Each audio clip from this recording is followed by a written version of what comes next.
welcome to Vietnam in Focus. In our show, we'll bring you closer to the updates from the business world here in Vietnam.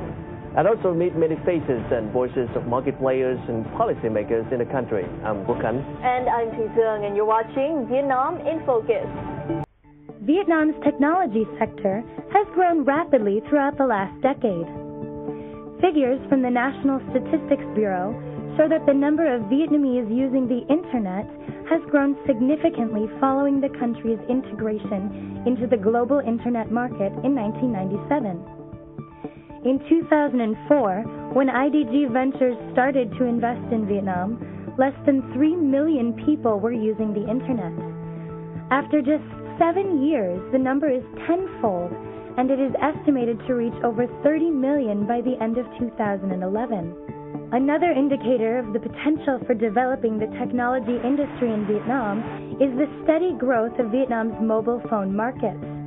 Only 7 years ago, the market was growing steadily at a rate of around 10%. The market's growth has recently shot up to 150 or even 160%. Having witnessed the Vietnamese market's potential and the success of investment funds in countries like China, IDG Ventures Vietnam is determined to stick to its strategy to invest in technology, telecom, and media industries.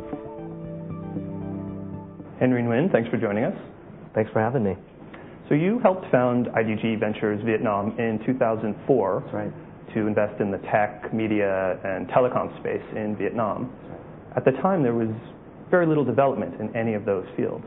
What were you seeing at the time that made you think this was something you wanted to get into? Well, I think we saw many of the similar qualities that attracted other investors here at that point. You know, obviously you have a large, sizable population that, in terms of demographics, was very young.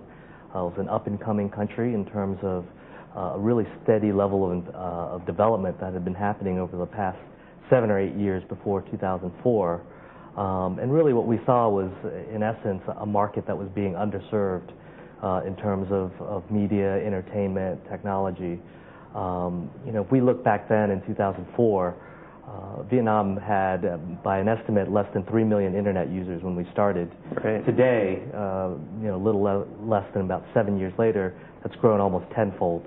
We should be over 30 million Internet users by the end of 2011. Similarly, if we look at other sort of technology indicators like mobile phone penetration, that was at that point less than 10%. Today, obviously with people using multiple SIMs, that number is about 150, 160%.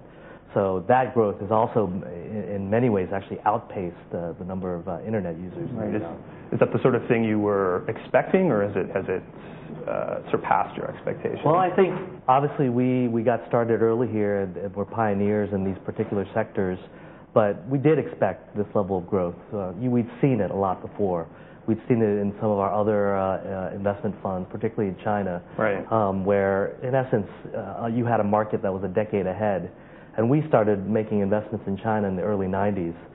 So, you know, by transposition, when we entered Vietnam in 2004, we saw a lot of similar characteristics in the market. But I would say that the growth has been even faster than we hoped or anticipated. Right. You mentioned the IDG China Fund. I mean, they've had some major home runs with Tencent or Baidu and a bunch of others. What kind of potential do you see for your investments here? I think it's very similar. You know, obviously what you have in Vietnam is a situation where you can play off a lot of what has happened historically in other markets, whether you go back 15, 18 years to the beginnings of the Internet in the United States and Europe, to its really growth and really rapid growth over the past decade in China. We're really replaying a lot of those stories. You know, obviously there's also new developments, things like social networking that comes into play, but fundamentally things like information, search products, location-based products, e-commerce, these are all opportunities that exist here in Vietnam, although in an earlier stage, similar to other markets. So, you know, what we're seeing now is really I'll say a really explosion of number of young entrepreneurs that are starting these type of businesses. And for us, that is really a sort of an ideal situation because we're not really trying to bring novel, business models or technologies to Vietnam. What we are trying to do is bring proven and existing technologies and business models to this market, which again is a terrific opportunity. And what are some standouts in your portfolio now? Well, really the biggest and early success was an online game company named Vina Game, today called VNG. Mm-hmm. It's a company that's very similar to companies in China like Shanda or back to Korea and Webzen. But again, they were replaying that story. As I mentioned back at the beginning of our conversation in terms of Vietnam's demographics, you had a young market that was hungry for entertainment and technology. So you have a perfect cross-section when it came to games. But that's a company that in its little over 5 years of existence has gone from basically a pure startup company to a company now with almost 1,500 employees and will likely have more than $100 million in revenue.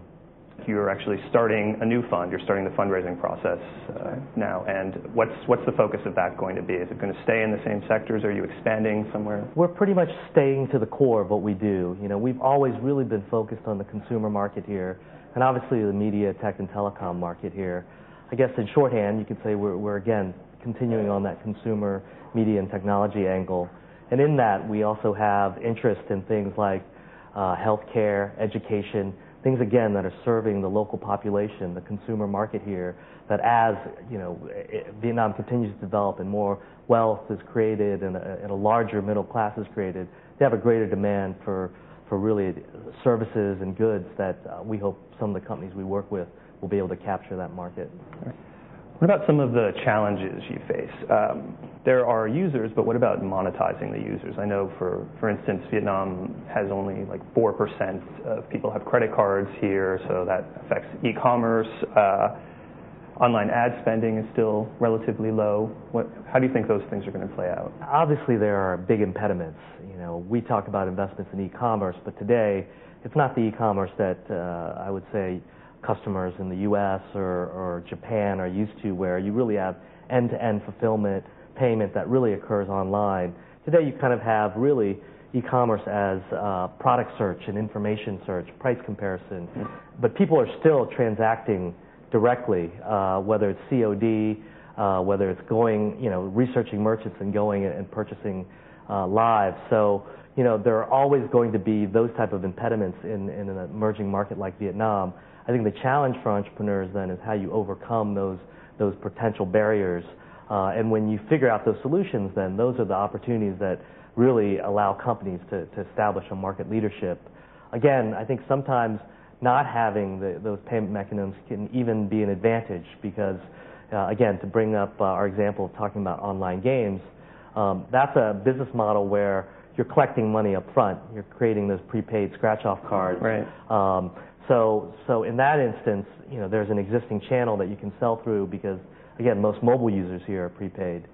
So again, like all entrepreneurs everywhere, you've got to figure out where your pressure points are, where those potential barriers are, and when you are able to overcome them, obviously, many times creates a competitive advantage. Henry Nguyen, thanks for joining us. Thanks, Tom.